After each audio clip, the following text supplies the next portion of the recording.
Hey guys, welcome back to Heroes of the Storm. Today I'd like to bring you another episode of Casual Cast. For those of you who don't know, Casual Cast is where I pick one hero out of a replay, out of a game, and follow them and kind of explain what they're doing, why they're doing it, and what good it does, basically. So today we're going to be focusing Migor playing Johanna. And that is because Johanna is one of the strongest tanks in the game at the moment, if not the strongest tank. Not necessarily the strongest warrior, but that's for you to decide in my opinion. But she's an incredibly strong tank and she fits into any team comp really, really well. So this is going to be a high level MMR game, approximately 4,000, 3,500 MMR. And it looks like that our champion is going to start with the kind of newest strat, which is going AFK as the gate opens. So what this really allows you to do is it allows you to really put your team at a disadvantage, and it means that the enemy team are lulled into a false sense of security with the experience lead they garner. And around about, yeah, as you see here, around about the 25-second mark, you really want to spring into life. So it looks like people are going to be fighting over the watchtower, which is a classic kind of pro-level play to make at the start of this game. What it means is it allows you to capture something, and then 30 seconds later the enemy team can grab it back off you, and you don't really gain anything from it. But it means that you can risk your life in the early game, and risking your life in the early game for little to no reward can quite often, again, just mean you win the game overall. So getting back into an actual serious version of the game, chest spawn, Johanna's going to be at the front lines on the enemy side, making sure that the enemy have a hard time grabbing them if they do. Should want to grab most of these. It looks like she's going to grab 2, Zeratil's going to grab 2, and a Zeratil from the enemy team, and Kel'Thas is going to grab 1. So just trying to score some condemns on the mercenaries. At level 1, if you take Knight Takes Spawn, which it looks like Johanna has, you're going to have a very good time clearing minion waves. You're the only warrior that can do so, so make good use of it. And as you see, probably going to cast Condemn, get the whole minion wave, and then just get out. It doesn't matter if you get a few pokes off Rhaegar. You're Johanna. Who cares? So what she's calling for there is she's kind of calling for a gank. If Uther or Kel'Thas can land a stun, you can really do it very well. If Jaina comes in, scores a blizzard, you can do that. Doesn't matter that you didn't get one. The minion wave is going to shove, and it forces someone to stay out of lane. And even more minion wave clear. The Rhaegar's going to have a hard time. The master skin does mean that he clear waves 50% faster.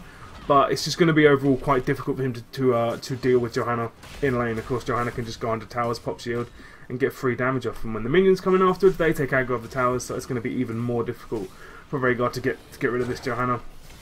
But at the moment, it's going to be a one-on-one in lane. There goes Zeratil. So yeah, it sounds a little bit awkward, but in the early game, this is what you want to do as Johanna. You want to bully the person in lane by popping Condemn, making sure you get the whole minion wave, clearing the minion wave however you can, and then if they try and press you in any way, pressure them back, and then pop the Unstoppable to avoid any shields or stuns that could stop you doing that. Use it against Malfurion's Root, any predictable stuns such as Tyrann's Arrow, all kinds of good stuff. And just when you're done, go back to lane. Your early game's strong, but it's not incredibly strong. You're difficult to kill, and as a tank, being difficult to kill at level 1 doesn't really give your team anything. So I think this is probably going to be setting up for a gank here, just letting the wave shove out so it's a little bit safer for Johanna to do anything. Yeah, just kind of, as I say, it's kind of awkward in this situation. You're a warrior, so no one's really going to want to gank you, but you're in lane against the support, so he can kind of keep himself alive for the longest time. What I would do if I was Johanna is I would just try and drain his mana as much as possible, which is exactly what it looks like she's doing. Force him to use healing fountains and stuff. Just make sure he's having a difficult time. And yeah, if anyone tries to go for the watchtower, punish them. Which is exactly what she's doing. Bit of a bad condemn there, but oh well, you can't win them all. So yeah, this should stay this way until about level 7, level 10, at which point team fights start to happen. What you can do, which is quite a good thing on this map, is you can keep track of all the coins, and if they start getting 10 coins and they start disappearing, or they start getting like 8 or 9 coins and people start disappearing off the map, they're probably turning in. So either try and fight for it or push the towers as to try and punish them for it. Basically, if they try and turn in early by sneaking a few coins and then getting a cheeky cannon wave on you, push a tower or just kill them all. Either way works. If you're Johanna, you can just sit in lane and laugh at anyone who tries to kill you. And then if no one tries to kill you, just push the lane. Sorry. You'll deal incredible. Whoa! I just pressed buttons. Buttons. What are these doing? Oh shit! I'm jumping between people. Oh nice. Awesome. That doesn't give me anything, but cool, I guess. Can I get rid of that? No, I don't think I can. Oh well, so we're looking at Johanna's view. Very nice. So, gonna get ganked. Well, I say get ganked. Zeratil's going to appear in lane and then wonder what he's doing with his life. Oh, there goes the blink, and Johanna's still going to sit there and be able to do whatever the hell she wants. She gets a condemn and gets a blind off. Full length. That's what Johanna thinks. Run the full length of the lane and then have the healing fountain up, and there's not really that much you can do to stop them doing it. And it looks like the blue team just quickly are going to be able to have enough to get a quick turn in, which is always very nice. Use your goddamn talent, Johanna. God, noob. Yeah, quick turn in. You're pushing lanes. There's everything's okay in the world. Could come down here maybe and help that. The notification text hero name.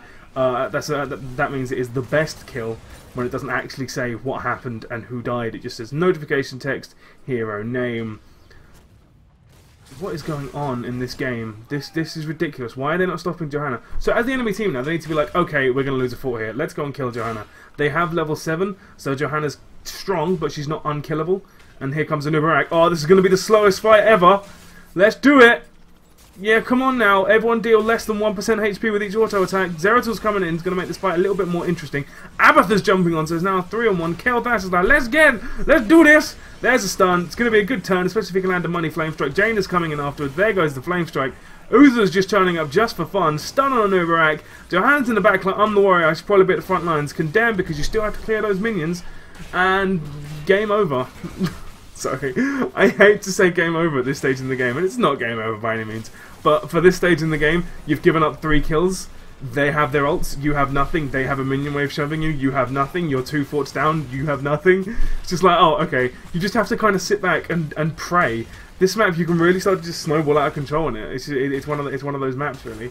And yeah, Johanna's going to be able to do whatever the hell she wants, unless you deal some serious damage to her early on, and the only people that can really do that are Tychus with Abathar on him, and then Johanna can just be like, oh, okay, I'm out, and they just run away.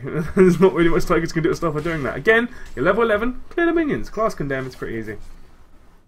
Get up on that Holson now. And everyone's kind of thinking, oh hey look, there's a bug boy here, let's go and kill him. And then, oh, if there's not a bug boy here, there's a guy smoking a cigarette. Oh no, he's not smoking a cigarette anymore, is he? Ah, oh, that's a shame. So everyone just ignores the Nubarak. Everyone's just like, who cares about the bug? We have a guy we can kill. Why would you try and kill a warrior? There's an assassin right here. Brilliant. Well played. And Johanna's going to kind of annoy everyone. Condemn, clear the minion waves. Bish, bash, bosh. What can they do? They can't even stop them getting this cannon tower because they still don't have their ults. And Johanna's still going to engage in the world's slowest 1v1. Oh, Abathar Mine's doing more damage than the rest of the enemy team combined.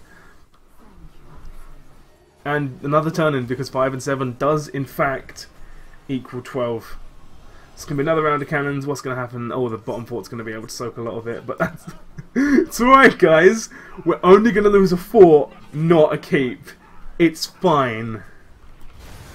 Oh god, it always hurts. Oh, the money flame strike as well. Oh, it looks like Nazeebo's going to die unless he gets sprint. Oh, the void prison. Bit of a waste, and by a bit of I mean an absolute waste. Oh, the divine shield for the win. Why? Notification text hero name. Why did Jaina just run in? And what? You knew Tigers was ulting. Why did you run in? And now maybe they can trade fort for fort. Oh, Zeratil's going in for the sneak. Where's Johanna? We need to focus on Johanna. Oh, she is back in top lane, back home. In top lane, doing what she does best, condemning those minions. One more! Oh, it's a crowd pleaser, the crowd go wild. And yep, meanwhile, down bottom lane, your fort's getting annihilated. And there's not really much you can do to stop it, because your team's running in one by one. It's alright, let's go back them up, boys. Come on, we can do this. I have my ult, they have their ults. It's the most even playing field we've had all game. But let's pick the fight right now. Do you know where they are? No, but there's a Zeratil right there. Cast condemn, there's no minions around, so it doesn't do anything. Where's he gone? Oh, he blinked away. Meanwhile, Rhaegar's just wandering into the enemy team like, hey guys, and no one's punishing him for it. And then Zeratil scores the world's wonkiest gank ever. It's alright guys, I'm walking into the enemy keep. They're going to execute me so they don't get any experience for it. That's how it works. With 3 coins as well. An ambitious gank with 3 coins. Leave those coins behind, because as you know, you bait the enemy team and then you just gank them. It's a really clever little strat. Fortunately, that wasn't going to work out, so Jaina took the initiative and picked them up. And yeah, turning in coins, no one's here, because why would anyone be here? Abathar Mine's again doing more damage than the enemy team combined. Let's have a look. Abathar, look at that, Anubarak and Abathar, MVPs this game, just like totally. More chests have spawned, Anubarak is just going to disappear Oh, he tries to not disappear, but unfortunately for him, he is in the middle of a Ten and Pella show. Ten and Pella. Because that doesn't infringe copyright when I say it like that. That's how I did it. And it's a 3v3, and they have a level on them, and they have tanks on them, and they have a Jaina, and they have a Kel'Thas. Why would you not pick that fight 10 minutes ago? Zeratil's getting involved even still. There's the Divine Shield, the Void Prison. That's right, guys, the Void Prison. There's the Condemn, but there's no minions around, so it doesn't do anything. And Kel'Thas, where are you? Avoid the Flame Strike. Condemn, there's no minions around, it does nothing. Only cast Condemn when there's at least 12 minions surrounding you. If there's not, it literally does nothing. There's no point in using it any other time. This is a successful Condemn. Boom. Stuns them all. Well done. If you cast anything else, I mean, it just does nothing. Like the Abomination up here, it's a cool little thing, but Johanna's going to cast Condemn on it. And then it dies. Maybe a punish to finish it. Oh, boom. Then it just gets wrecked. It's like, what can you do against that? What can you do as an assassin against a warrior? I mean, you can't ignore them. They said something about your mum. You can't ignore that. And that Locust just doesn't have a clue what's going on. What? Oh, Zeratul. Blinking over the wall because he can't take out Kel'Thas in a 1v1. To be fair, Kel'Thas is incredibly difficult to kill in a 1v1, but if you can get some crazy outplays. Oh, here we go. Here we go. It's all kicking off. Level 16, 3v4. Okay, so it's a 4v4 because Avatar's on them. Oh, the Condemn! Oh, the Condemn! And it looks like the Shrink Ray, Mini Odin here is going to die. There goes Zeratul. God, Zeratul was involved? Rhaegar gets melted. There goes Zeratul again! Zeratul's died twice! It's not going well for Zeratul. Oh god, what is happening over here? And then the Keep's gonna die. There's no way this Keep is surviving. And I mean, like, leave? Yeah, let's go and get the Bruiser camp. Yeah, go on, why not? It's a free camp. Go on. Let's see about the Condemn. Does nothing. Oh, it doesn't even care. Johanna just BMs that night camp. It's like, not even worth my time. It's like that time when you could gank mid lane, but you walk through the lane to just show them that I care about you this much. I'm just walking through a lane. I don't care. So the boss is going to die here, and the boss doesn't stand much of a chance. Unfortunately, the boss cannot cast Condemn because the two bosses play as minions, and actual minions, what we call minions, don't exist. And that's why when he casts his thing like that, it does big damage and stuns us. It doesn't suck us in because he's too lazy to do that. I mean, why would you do that? We all smell. Why would you want to get close to him? Looks like the red team are going to be trying to defend top lane. Who's missing? Rhaegar? Where's Rhaegar? Oh, the Condemn. There's no minions around. There's nothing again. The Blessed Hammer's going to come in. And Nubarak gets stunned. There's surely is dead Nubarak if someone actually looks. No one's looking though. No one's looking at Nubarak. No one's looking at Nubarak. Why is he not dead? He's overextended like 5 times. Why is he not dead yet? What are these guys doing? Oh, Jaina's about to die. She needs help, guys. Help out. Oh, there's the Holy Light. Boom. Meanwhile, Big Boss Man over here is going to do a big work. Oh, the Condemn! It hits Tigers. Need to stun him. Let's just kill Nubarak. Just kill Nubarak. Why would you not? Stun? Maybe? Yeah, there's one stun. There's a root. That's 3 times he's been healed up to max health now. And he still has Locust Swarm on. It's not enough. Is it enough? Oh my god, he's getting so much heal and he still dies. Well, the red team now has 0 healing left because they use it all to try and keep a Nubarak alive and it didn't quite work out. Oh, Rhaegar gets hit with a Money Condemn and that'll be the end of Rhaegar. Destroyed. Oh, okay, he does die. Okay, I thought he might just make it back. And this is going to be GG. Now, forgive me for not taking this one too seriously, but basically what happened here is notification text hero name. God damn it.